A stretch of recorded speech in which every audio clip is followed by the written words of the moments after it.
Moving on to approval of human resource recommendations, agenda item 11. I'd like to take 11.11, 11.12, and 11.13 together. We are holding 11.14 for closed session. So that would be the resignations and the retirements. Can I have a motion, please? So moved. Second? Discussion? Yeah.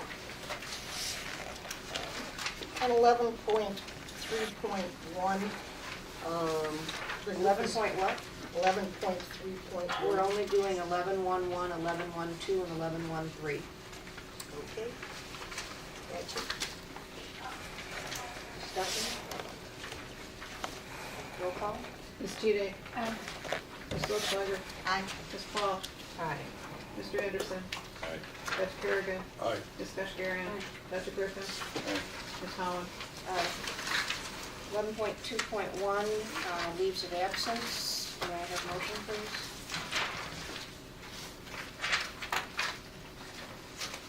So moved. Second? Second. Discussion? Roll call? Ms. Teeday? Aye. Mrs. Goldschlager? Aye. Ms. Paul? Aye. Mr. Anderson? Aye. Dr. Kerrigan? Aye. Ms. Kashgarian? Dr. Griffin? Aye. Ms. Holland? Aye. Moving on to 11.3, I'd like to take 11.31 all the way through .39. These are position additions, reclassifications, reorganizations, deletions, and vacant positions. Can I have a motion, please? So moved. Second? Second. Discussion now, trustee Oldschlager. Yeah, on 11.3.1, the new position that we're putting in for the instructional designer, the language here tells us that that's a grant position, and being told that when the grant ends, we're going to make this a permanent position. When does that grant actually end? Right now, the grant extends through the next year, but September 30th is the official deadline. Then we have about a year rundown. yeah, it's been officially extended to March of 15, and then there's an application to extend it to September 30th of 15. Then might I suggest that we bring this back when it's necessary? Because it sounds to me like it doesn't, it's not going to end for at least another year. As Well, opposed to saying, okay, we're gonna fund this position, a year down the road. We would, as a matter of course, if the funding source changed on a position, our procedures aren't out, we'll bring that back to the board. I know, but we're saying here that we would extend this after the grant ends, but at this point, the grant's not even ending for yet another year or two or whatever. It This seems was odd that we're doing it now. the concept here, Dr. Berryman, who's running the grant, the concept here is she has a number of instructional designers. Some of them are leaving. She needs to hire someone to help her finish the grant. And then we want that, because of the nature of that grant, they use open educational resources, some of which we can use at the college because the curriculum they're developing, we do use at the college, open educational resources. And then we'd have that expertise and extend it into the college afterwards. So we talked about this at executive staff. It fits where we're going with technology. And I understand your point, Trustee Oldschlager, but we'd really like to proceed with this now because technology is moving very, very fast, and we want somebody on the ground who can help us keep up. But my understanding is there's nobody in this position right now, is that correct? That's correct. Okay, so we're gonna go out and hire somebody for this position under the grant. And then the grant's gonna end a year or so down the road. You're asking for authorization now to already say, hey, we're gonna wanna make this position a new position at the College of Lake County even after the grant has ended.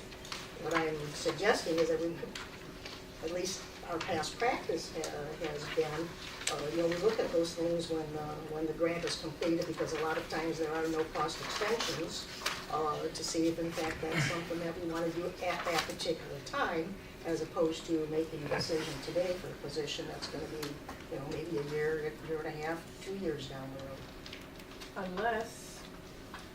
Unless you need that for recruiting purposes.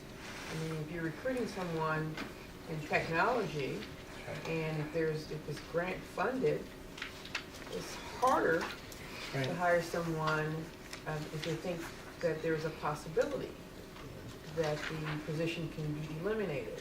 I know that I probably would not necessarily be interested if I'm a high flyer. So I think maybe for recruiting it makes a lot of sense. And that's possible, I'm not discounting that. I'm just saying past procedure, I don't recall ever doing this before. So this is a new piece that's been put into it. I guess I would have liked to have discussed it before we go down a path where we're changing our past practices. Other discussion? Well, we're hiring an instructional designer. Dr. Weber, you just said we had instructional designers and they left because, What's going on is the grant, it's sort of what Trustee Paul was saying, as the grant starts to wind down, they're looking for jobs. Instructional designers are a hot commodity, right? Especially if they know open education resources.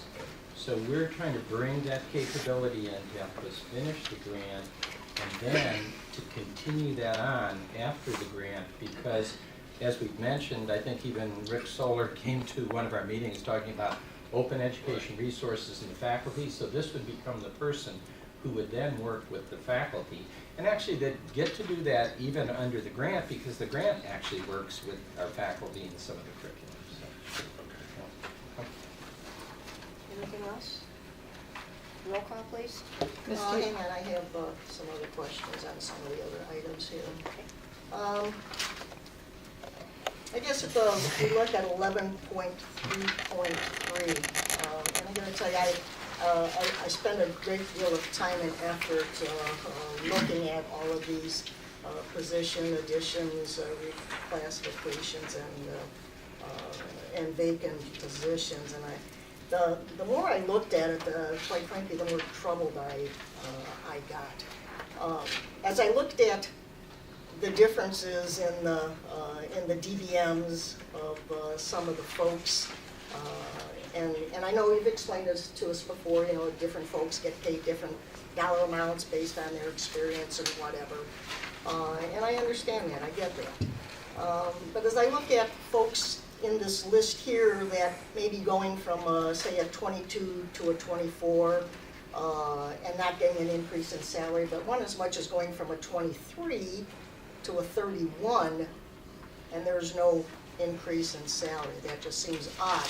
Because then as I looked further, there were a couple of folks in here where their DVM didn't change at all. However, they were getting a $6,000 and a $7,000 increase. You know, so I'm thinking, you know, if I'm an employee and I'm working here at the College of Lake County and we do this in comp study and we want to do internal equity and all that, and my employer comes back to me and says I'm a 22. Okay, I don't agree with that. I go back, I go through the process and whatever, and I, yeah, well, you're right, you're not a 22, you're really a 24. But you're not going to get any more money. I guess I'm thinking, you know, well, if I was graded that way and now I have a different grade, that, you know, there would be something there for me, especially when I look at two other folks where their VDM didn't change at all and they're getting $6,000 and $7,000 more, and they're staying at exactly the same place. You know, we've had several folks that have come forward and talked about, you know, low morale and, you know, other issues with the comp study. I guess I see how that certainly can happen, and I guess I fail to see how it makes sense when people are increasing their DVMs, even from like a 23 to a 31 with no increase, and people are staying the same and getting $6,000 and $7,000 more. It's not logical.